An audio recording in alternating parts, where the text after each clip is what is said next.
back again. Chris Norman has a new record out, and I think it's a brilliant one. One of the best I've heard in the last years. Thank you very much. Yes. It's till now one of the most exciting voices, I think.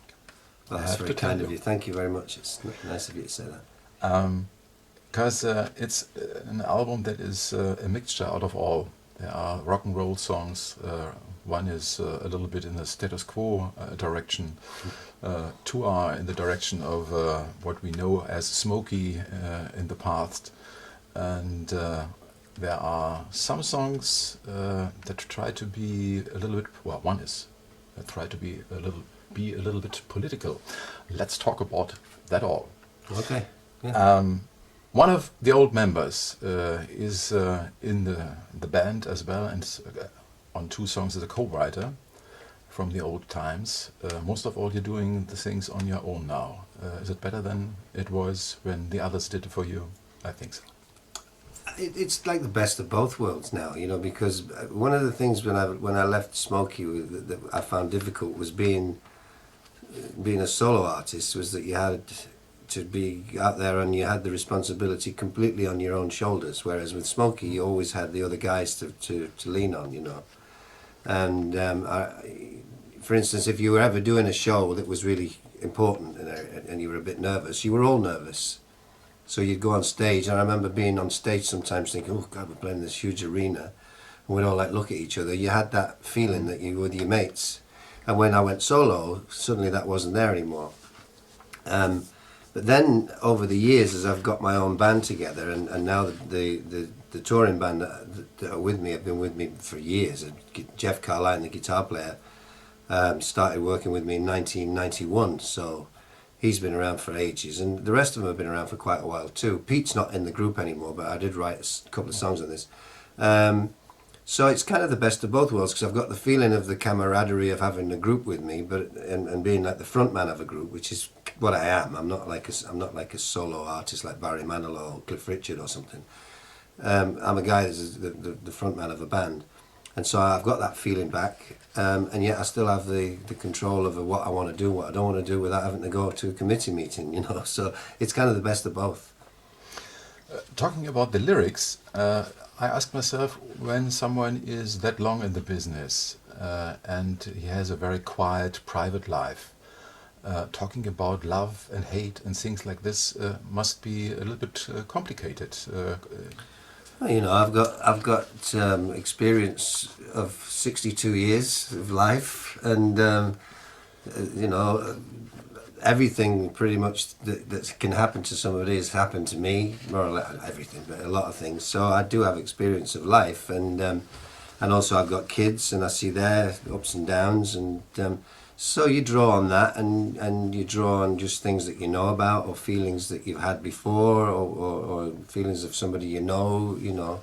So it's not that difficult really, and in a way, you know, it's kind of like writing a story. When you write lyrics for a song, it's kind of like writing a book, only a very short 2-3 minutes book, you know.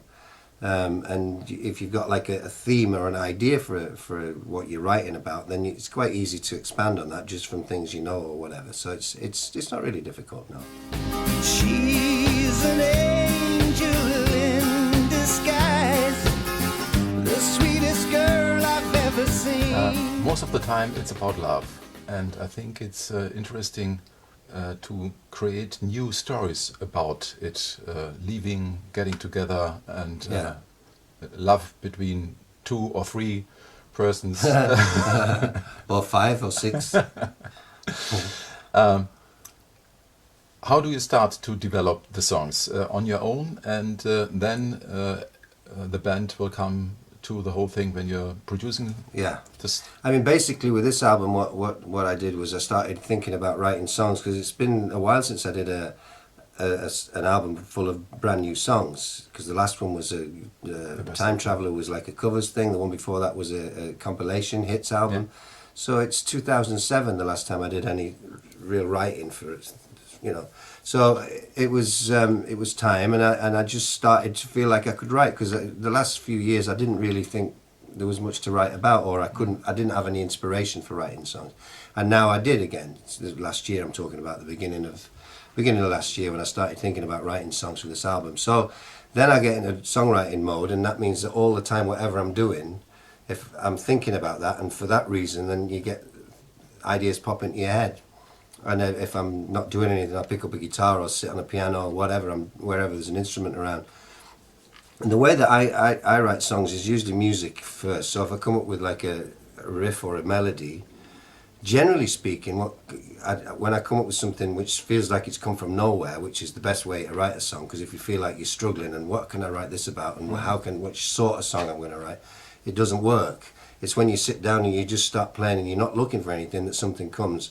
And when that happens, usually, I usually have a few words that go with it for some reason. They just sort of come out, you know. And then you've got an idea, well, what's the song about? Well, you've already got like a little template to see what the song is going to be about, you know. Like with Gypsy Queen, which was the first single, it was me just sitting doodling on an acoustic guitar, and I came up with this riff, this guitar feel, which was kind of like a Russian wedding or something, you know, or a gypsy wedding or something, and so that suggested what it might be about. And when I started to start singing, I started straight away singing Raven Hair and Auburn Eyes. Have you ever seen my beauty queen? I think is what I started off, and then as I went into it and started getting to the lyrics, I thought, well, she could be a gypsy queen, you know? And that's then sort of sets the thing out, because you think, oh, that's what I'm going to write it about. She's got her own kind of magic. She's got her own special way. There's a cold wind blows in the dead of night when she looks at me and I hear her sigh. Where do you go, my gypsy queen? Years ago, this would have been a brilliant radio hit all over Europe, but today it's a little bit harder. It has changed a little bit, but I think it's a real good single for the start of the album. And I was it was really amazing to see the photo that you did. It was totally different to all the things I've seen before in the last years about Chris Norman. What has happened? You mean the single cover? Yeah, it's a single cover. Well, it was just part of a session. You know, you start and you think, well, I've got to make an album cover. Really cool. Thank you. And then when am I going to do it? Should we do it in London? And and then there's a photographer that I've used before that I liked the pictures he'd done, so we asked him to do the session, and he's here in Berlin. So it was easy for me to come to Berlin, and just the idea with the album title was already there and back. I had that in mind, so we sort of worked on that theme, that I was walking somewhere or driving somewhere or whatever, and we worked on that and hired an old Ford Mustang, which was actually the car I always wished I could have bought before I had any money, but I never did buy one. But so it just came together naturally like that, and the pictures, I wanted the pictures to look normal and straight and not studio-fied and not glitzified, just like I was walking around, which is how we did it, you know. And it was taken in Berlin? Yeah. The front cover of the album is on the street where the Kempinski is. So I was just walking just along the street there, and then we just had to black out the title and everything. But and then the ones in the car we were going towards the Brandenburg Gate. I was driving and there was a car in front of me taking pictures as I was just driving along in all the traffic. And then we did a couple where I was parked nearby, and it was quite an easy, simple session. It wasn't one of those where you spend 2 or 3 days in the studio going, well, this isn't quite happening, let's walk, and forcing it. It was kind of done simply and naturally. It's the normal Chris Norman way to do it. Well, that's the way I prefer. Everything easy as possible, you know. What are you doing besides doing photos when you're in Berlin? What do you prefer? Which side of Berlin? I like all parts of Berlin. I mean, it depends where I'm staying, because I stay in different places. I quite like being over by the Potsdamer Platz there, because there's an English cinema right across the road, which is easy, so I can go and watch movies if I want, if I've got nothing to do.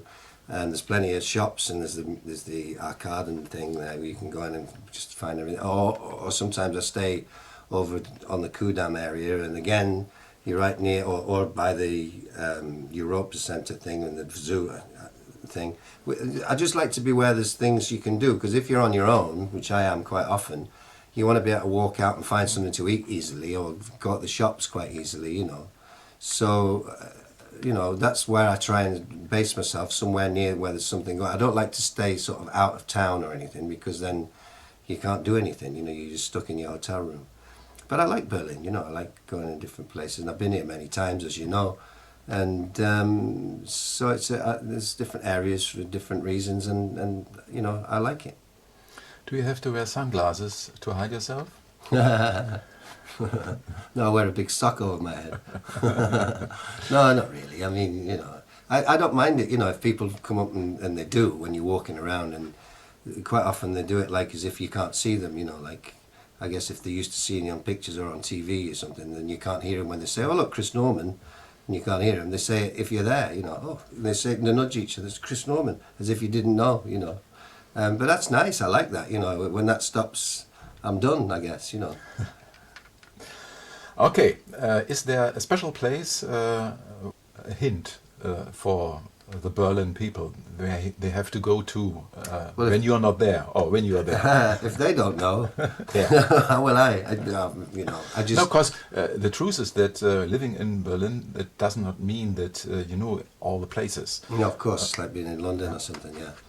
Well, it's like London's the same for me. When I go to London, I've seen more things in London than a lot of friends that I have who say, and you know, Yeah. I say, have you ever been to Buckingham Palace and done the tour? No, never. You know, you've been on the London Eye? Never. You know, but I do. Well, I don't all the time, but I've done it.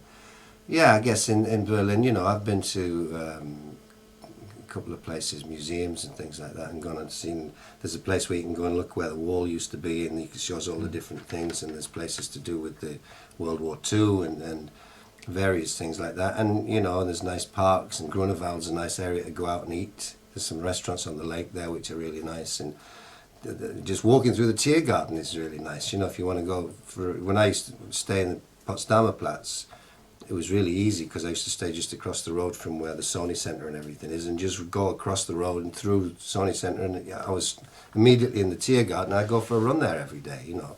So there's nothing special. It's just there's, you know, there's some nice places around, and nice places to visit. Yeah. You know all the German words.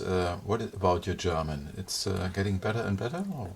Well, it depends how often I'm here. You know, I haven't been here that much recently, and the words that I know are just phrases and things that I know I've picked up over the years. Because when I first came to Germany back in 1975, I didn't know anything. I could speak nothing. I could say yes, no, and thank you. That was it. And from that, I've managed to get a few more words. But to be honest, you know, I don't know if it's that many more. Because, you know, the trouble is when you're English and you come, in the music business especially, everybody speaks good English. So you come and you start to speak, you know, say something in German, and they immediately hear your English and start speaking to you back in English. And then you go, oh, okay. And they always speak better English than I speak German anyway. So I've had a few conversations with taxi drivers when they didn't know I was English, and they get in and start speaking to me in German, and I've managed to get through some of those all right. But it's yeah, I know. It depends. It depends on the subject too, because you know, there's certain subjects I know more phrases and more words to, and then they start talking about something I never usually talk about. And I hear her voice as she starts to sing with a haunting tune of a lover's ring.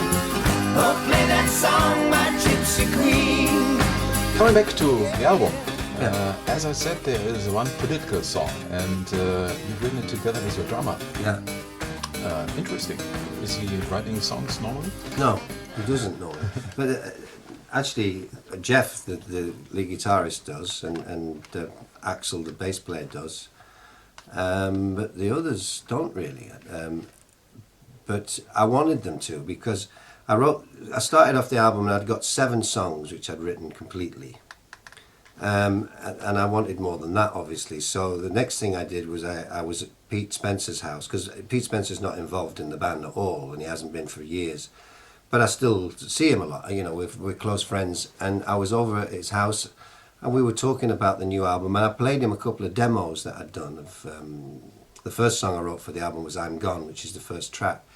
And that was the first song, and I played him that, and he went, it sounds good. You know, it was only a demo, but it sounds good. I like that, and I played him something else. And I said, well, we haven't written together for years. Why don't we write something for, you know, if you fancy, you know, you want to get a song on this album, you know, we could do something together. So, you know, he had a couple of ideas and played me a few bits and pieces, and I straight away picked the song which is now My Jenny, and I liked that a lot, and I like the other one, Lovers and Friends, a lot. So we started working on them. So that was that, and then I went to the band because I wanted to use my touring band in the studio, because the last album Jeff played on it, but I used different musicians. I did it in Denmark and different music, but this time I wanted my band on it. So I flew them all over to England, and we stayed in the studio with accommodation and did that. So I said, and I'd like you to be involved in the album in some way. Can you write something? And they all went, ooh, I don't know. And I said, well, just anything you come up with, just, you know, send me a little file, you know, an MP3 file or whatever. And that's what they all did. So Dorino, who'd never really written a song as far as I know before, because he's a drummer and he plays with me a certain style, but he likes sort of funky jazz funk as well. So he had this groove, you know, this thing going with these chords, bang, bang, dang, dang, dang, and this groove. That's all he had. Mm-hmm. And I liked it, and I thought it's got a cool feel about it. So the challenge was then to try and write a melody and you know, just expand the whole thing a bit. And so that's what I did. And then as I was writing the melody, the whole idea of came about from Moscow to Manhattan, from the east to the west. You know, the people were making decisions without considering what we think about it. And then the expression, did the monkeys take over the zoo, is an old one. And I thought, that's what it's about. That's what the song's about. You know, and at that particular time, which was last year, there was stuff going on. I mean, there always is stuff going on, but there was an awful lot on TV about the financial crisis and you know, austerity, and we must take austerity measures and da da da da, you know. And then at the same time, you hear about people spending billions on nonsense, you know. And then the other things, wars and everything else. So I just concentrated on the fact that the people who are running the world, and the prime ministers and the presidents of different countries, are they seem like they've just come out of school, a lot of them, and they don't know what the bloody hell they're doing, you know, sometimes. So the expression, you know, have the monkeys taken over the zoo, just seemed appropriate, you know. So I wrote like a little story about all the different things that are going wrong, and then said, what do you think? Have the monkeys taken over the zoo? Let me see, what do you think? Did the monkeys take over the zoo? Expected over the years a political statement like this from Chris Norman? No, they don't usually. I have written songs before that had slightly political tendencies. I wrote a song called Hold On an album years ago, which was all about, you know, seeing the blood running in the streets of China and stuff, which was during the Chinese problem that they had with the students, remember, years ago. And I wrote a song which had that in it and about some other stuff in it. It's just that because a lot of people don't really know what I'm saying, and especially in Germany, they don't follow the lyrics. They either like the song for its sound and its catchiness, or they don't really know what it's about anyway, you know. So sometimes it's a bit wasted, but that's all right. It doesn't matter, you know. But this one just seemed to come out, and it fit with the way that the track was and the groove of the feel of it and everything. And I just thought it was. I was going to call the album that at one point, but the record company didn't think it was a good idea. I really thought, why don't I just call the album "Did the Monkeys Take Over the Zoo?" You know, but then everybody would say, "Huh?" Yeah, exactly. That's what the record company said. Lovers and Friends could be a really nice next single in the tradition of the old things. Well, it's funny you should say that, because we put out Gypsy Queen in England. Around about the same time as it came out here. Gypsy Queen was getting played on some commercial stations throughout the country, but the BBC didn't want to put it on the playlist because they didn't think it was right for them. So that made it a bit of a problem, because if you're not getting on the main playlists and stuff, you know, people aren't going to know about it. So they sort of gave us a feeling that they would have considered one of the other tracks, which was Lovers and Friends. We were lovers and friends. We would fight till the end. So we've just done a remix to make it more bounce out of the radio a bit more, because the mix I did was an album mix. So we've just done like a remix with one of these whiz kids who does remixes, called Ash House, and he's just done a remix of Lovers and Friends, and that actually is at the moment coming out as the next single in England. And so we're actually talking about whether we should use that now, and as the albums come in, to sort of relaunch the album too, which we may do. So it's good. I'm glad you said that. So I hope that you will accept it, because when it's coming into the direction of the old harmonies of Smokey and things like that, there was a time that you didn't like it very much, but today it's to be wise as an older guy, then that's... I just think at the beginning I was really sort of worried that people were going to say, well, he's just doing the same old stuff, you know, he's just he's not doing anything different. So I felt like I had to try not to do that. But now I don't care. I think, because it restricts me a bit as well, because I write different songs, and sometimes they do sound like the same sort of song because it's the same person, and especially the ones I wrote with Pete, because we wrote all those songs, like Mexican Girl and San Francisco Bay, and a lot of the stuff that was on albums and everything else we wrote together. And so now we come and write something together, it just automatically seems to come out that way. And I don't care. I think, why not? Gypsy Queen wasn't one we wrote with, but that's kind of could have been a Smokey track too. And when I wrote that, I'd kind of done the rest of the stuff, and I thought, shall I put this on the album or what? And then I thought, nah, maybe not. And I thought, for a bit, would it be good for a Eurovision thing? And maybe I can give it to somebody to do as a Eurovision, because it's got a bit of everything in it. It's got a bit of Eastern Europe and a bit of this and a bit of So I thought that, and then when I did the demo of it, I thought, well, I quite like the way it sounds with me singing it. So why not record it? And then that was the thing for the whole album. Whatever it is, if I like it and I can sing it and we can play it as a band, and that was the advantage of having my own band play on it, because I could see straight away that it worked. And I thought that was it. If we can do that, then why shouldn't it be on the album? I don't want to... I'm a Beatles fan, and you listen to all Beatles albums and you get everything... The last one on the album is just for Paul, I think. Well... Northern star, shine on me, lead me to my home. You've done an album or a record with Cynthia Lennon. I think this must be a really amazing thing for you, working with the wife of John Lennon. Yeah, it was great. I was working with a guy who had a label in England, in the UK, and they wanted to do a song. She wanted to do something, and I went. And she never had done before singing. I don't think so. Not really. I don't think so. Only in the kitchen. Probably in the kitchen. So I went round to her house. And for dinner with my wife and this guy I was talking about, and his wife and her and her boyfriend at the time, and we sat and had dinner and got on fantastic. And for me, it was a thrill, to go and have dinner that she made. She cooked, so she made us all dinner, and we sat and had this food and chatted and had some wine and and talked about what we could do.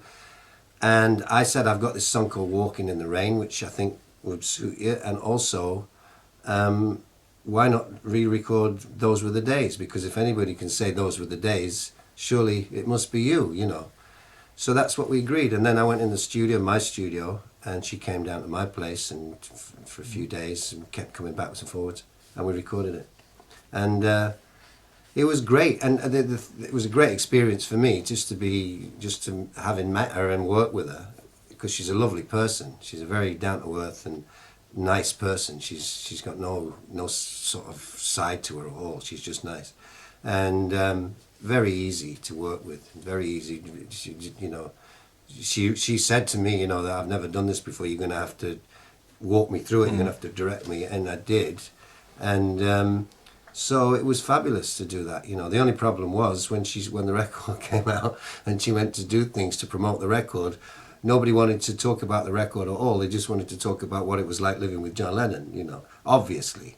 But still, it was good fun. Getting out early, is that fun for you, or what are you doing in the morning? No, I'm not a good person in the morning. Because I don't go to bed well late. Normally I don't go to sleep well after 2.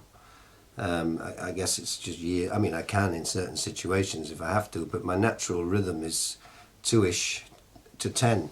So sleep from 2 till 10 and I get up, and that's about right for me. Any earlier than 10 and I'm a bit, not quite working properly. And then that's the way then I go, even then I don't get up and sort of feel full of the joys of spring and start eating food, and I don't eat. I just have a cup of tea and go out and maybe have a walk or a bit of a run walk or whatever. And after a couple of hours, then I'm fine. But I'm not an early morning person. And it's a cup of tea, not a cup of coffee. Tea. Very British. Tea in the morning. I like coffee. I'll drink coffee in the afternoon, but tea in the morning has to be tea in the morning. That's the thing that kick-starts me, And is it hard to get a good tea in Germany? No, it used to be. When I first came to Germany in the 70s, tea was like washing up water, but now it's not. You can get all kinds of nice tea. I don't drink fancy teas. I just drink I drink maybe Earl Grey or Lady Grey tea sometimes, or but just a nice cup of tea. But you can get a good cup of tea a lot of places now in Germany. But it wasn't like that 30 years ago. And is there something you miss when you're in Germany that you don't get here? English TV, mainly, because it's one of the things that they've just started now in certain hotels where they have got pipe through of maybe 4 or 5 channels of English TV, which is like heaven for me if I'm staying somewhere. Because if you're staying somewhere and you're away and you're working, if you're gigging it makes no difference because you're not there anyway, you never get a chance. But if you're just doing something like I'm doing now, promotion during the day, and by like 7 or 8 o'clock you're done, and you go back and have something to eat, and then you go to bed, or you go into your room, it's nice to be able to watch something on TV or read a book. And quite often the only thing you can get is the news, CNN usually, American news, not even British news. So I miss watching British TV. I miss that quite a lot, yeah. Other than that, there's not really much about being in Germany that I find is... I used to get homesick when I first came here because Germany to me was a foreign country. But now it's like a second home. I've been here that often, and I know people here, and I know where to go, and most of the places I've been before, and the people know me, and they're very friendly and warm towards me. So I feel fine here now. Is there a difference, really a difference till today, between pop music in the United States, coming from the United States, and pop music coming from the UK? No, not really, because the girl that's in the band now, she's from Atlanta, and she spent an awful lot of time in Nashville doing the Grand Ole Opry, and she was involved in that thing. I'm into that, I like that. I love Hank Williams and going right back, and some George Jones and Johnny Cash, and I love all that. That's where Elvis came from, remember? So it's part of my roots too, because I listen to that stuff. And you're doing stuff like this on this album? Well, there's one track called Hound Dog Blues, which started off more like electric, a bit heavier, a bit rockier. And I got in the studio and I said, let's strip it back. It's like a rockabilly. Let's make it rockabilly, and let's think Sun Studios. I said to the engineer, I've known for years, Neil, who's a great engineer by the way. I said, let's make it like that. And then Jeff automatically, the guitar player, because he's brilliant, he just started playing like these with this like slap back echo on it. and I started playing like a chuggy acoustic one, and it suddenly sounded like "That's All Right, Mama," and we actually played that for a bit to get into the mood. That's all right with me, and we did all that, and then the track just came from that. Then so it's part of my likes and roots from where I came from. So having an American in the band who's come up and grown up with that too, and of course she's listened to all kinds of pop music as well, and so it's no problem. It's a beautiful duet you did with her. Yeah, thank you. Yeah, well that was, originally that was a song I just wrote for me. I wasn't going to do a duet. I had no intentions of doing a duet on the album, but it just seemed to lend itself to boy girl singing. I'd sing one line, she sings another line, and vice versa, and it just seemed to go right for that, So yeah, I like it. It's nice, and the idea of that song was, when I first started writing it, was to do like a sort of a bluesy soul thing, like an Otis Redding track or something. So that's where that came from. And this will be on stage again and on a tour in Germany on the 26th of March. It will be here in Berlin. In Berlin, yeah. I'll start the tour at the beginning of March, and I'm up and down all over the place. And then we're playing here at the Tempodrome, which is where I played last time, which is a couple of years ago. I like playing there. And yeah, so I'm back, and I'll be doing a lot of the songs from the album, but I'll be still doing old stuff, because you've got to mix it up, and people come, you always get some people come who just want to hear the old stuff. So that's fine too, we do a bit of that, bit of the new stuff, bit of mix and match. And you've been in Russia on tour, doing things in the last I'm time? constantly gigging with the band. Yeah. We're going to South Korea soon, we're going to Russia again soon, Scandinavia, we're going to Romania, we've got the tour coming up in Germany, we've got a tour coming up in the UK with the album as well next year, and so we're busy and we're on the road. And so you don't see your family that much? well, I do, because there are times, not that much like all the time, but I always say to people, if you work in a 9-to-5 job or even a evening job, you go home every day and that's your routine, and then you only get to see your family really at long stretches when you go on summer holiday or at Christmas or something. Well, I have this where I'm away for ages and then I'm back for ages, so it balances itself out. It always has, and I've been doing it since I was so it's just forever, so it's just normal for me. What about their musical ambitions? Well, they all love music too. I mean, Susan, my daughter, has been doing some gigs recently, and she's going really well everywhere. She's wowing the audience, as they say, and she's a great singer, and we're just about to try and see if we can make it a step further for her to get to do something, because she deserves it. She's a great singer, and people love her on stage. I mean, she's just this little tiny girl comes on, because she's only a little thing, and then this voice. She's just got this amazing voice, which is great. I'm so proud of her, Yes, then I hope to see you very soon here again in Berlin. Well, it's nice to be back. I always come and see you. You always invite me in, which is great every time I got a new album out. So I'll see you next time. Thank you. Thank you.